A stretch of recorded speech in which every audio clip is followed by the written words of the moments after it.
Salut les motivés! Aujourd'hui, je vais vous spoiler le niveau 3. On va voir une nouveauté côté séance perte de calories. Ce que j'appelais séance cardio, mais que je pense renommer fonte de graisse ou séance brûle calories.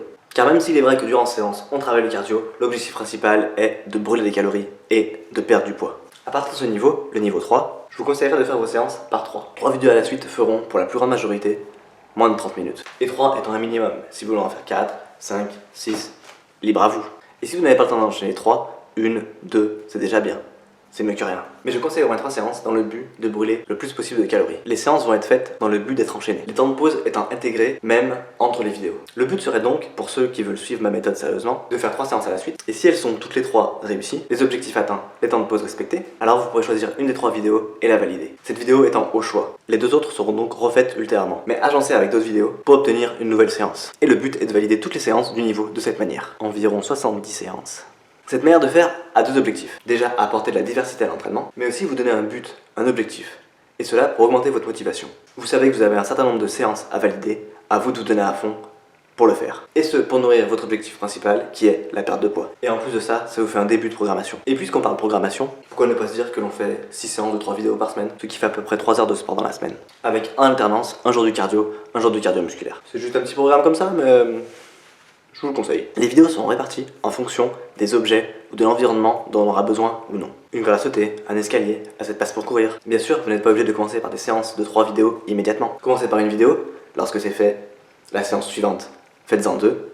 Et si vous y arrivez, passez à 3. Et là, vous pourrez commencer à valider vos séances. Pour ce qui est du cardio, il y aura toujours des circuits, de la boxe, de la corde, du tabata. Il y aura par contre beaucoup plus de séances cardio-musculaires, avec toujours des séances crossfit, mais aussi, et c'est la grosse nouveauté, des séances HIIT, High Intensive Interval Training. Entraînement par intervalle très intensif. Des périodes de travail sur un exercice donné, courtes mais très intenses, et très enchaînées, un petit peu comme du tabata. Ça fait aussi partie des types de séances que j'adore, et je trouve ça vraiment très efficace. Et à ce 8, comme au crossfit, dans certaines séances, nous allons ajouter des mouvements avec poids. Si vous n'en avez pas ou ne voulez pas en utiliser, vous pouvez les remplacer par des exercices faisant travailler les mêmes muscles. Cela dit, si vous pouvez, je vous encourage vivement à faire ces exercices. Ce ne sont pas n'importe quel mouvement, ce sont de vrais brûleurs de calories, des mouvements polyarticulaires, et qui pourront, une fois réalisés à un poids donné, être rendus plus difficiles par l'ajout de poids tout simplement. Je vous conseille d'ailleurs de commencer par un poids très faible, pour apprendre le mouvement, vous habituer et l'assimiler. Et une fois que la séance est réussie, au lieu de la valider et de ne plus la refaire, si elle vous a plu, le principe serait de la refaire ultérieurement, mais avec plus de poids, pour la rendre plus difficile. En fait, les différences entre cardio, cardio-musculaire,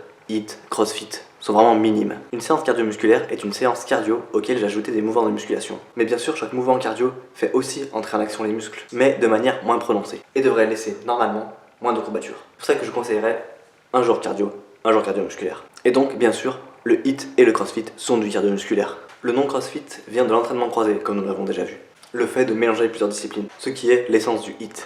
Un peu de musculation, du cardio, encore de la musculation, un peu de repos, et on repart. De même, les intervalles intenses du HIIT se retrouvent souvent dans des séances typiques du CrossFit, où le but est de faire un maximum de mouvements sur une période courte donnée. Donc, tout se recoupe. Toutes ces méthodes ont un même but, une même essence, s'améliorer physiquement et esthétiquement. Alors pourquoi est-ce que j'ai donné plusieurs noms? Simple, pour leur manière d'être validée. Cardio et cardio-musculaire sont validés de manière classique. Pour les séances cardio, si 3 séances sont réussies, validez-en une, celle que vous aimez le moins. C'est bon, vous n'aurez plus à la faire. Elle sort de votre programme. Et pour les séances dont le but est d'apprendre vos mouvements, une fois que les mouvements sont assimilés, c'est bon. On passe à autre chose, c'est validé. Pour les séances cardio-musculaires, vous pouvez les valider une à une. Par contre, les séances CrossFit et les séances HIIT ne se valident pas. Lorsque vous les testez, si vous les réussissez et que vous ne les aimez pas, enlevez-les. Par contre, si vous les aimez, le but d'une séance HIIT sera de mettre plus lourd à une prochaine séance. Et pour une séance CrossFit, de battre votre propre record, ou celui d'un autre, pourquoi pas. Autre nouveauté du niveau 3, les camps d'entraînement. Les camps défit, des vidéos plus longues, 1 heure, 2 heures, 3 heures, mélangeant cardio et musculation. Ou pas, et dont le but étant de perdre énormément de calories. Je vous encourage vivement à pratiquer ces séances en groupe, pour la motivation, pour se soutenir les uns les autres, pour ne pas lâcher. Car lors de ces séances, le seul but sera de ne pas lâcher. Les temps de pause seront au choix, on s'arrête quand on veut et pour la durée qu'on veut. Le seul but étant de venir à bout de la charge de travail. Une charge de travail relativement colossale. Pour la petite histoire, j'ai eu la chance de participer à un tel événement il y a quelques années. Nous étions 5. On avait une liste de choses à faire et une journée pour l'accomplir, en s'attendant plus ou moins les uns les autres. Et lorsque je dis une journée, c'est vraiment une journée.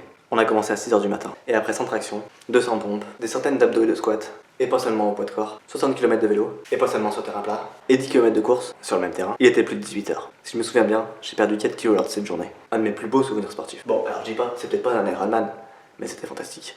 Et c'est le genre de choses que je vais essayer de vous apporter, mais toujours en respectant les différents niveaux, quoique je vais un peu tricher, et vous donner aussi des variantes un peu plus difficiles. Et bien voilà, je crois que je vous ai tout dit sur les séances brûle calories niveau 3. Donc je vous invite à faire une séance immédiatement et vous dis à tout de suite. Et puis aussi bien sûr, t'as le droit de t'abonner et partager.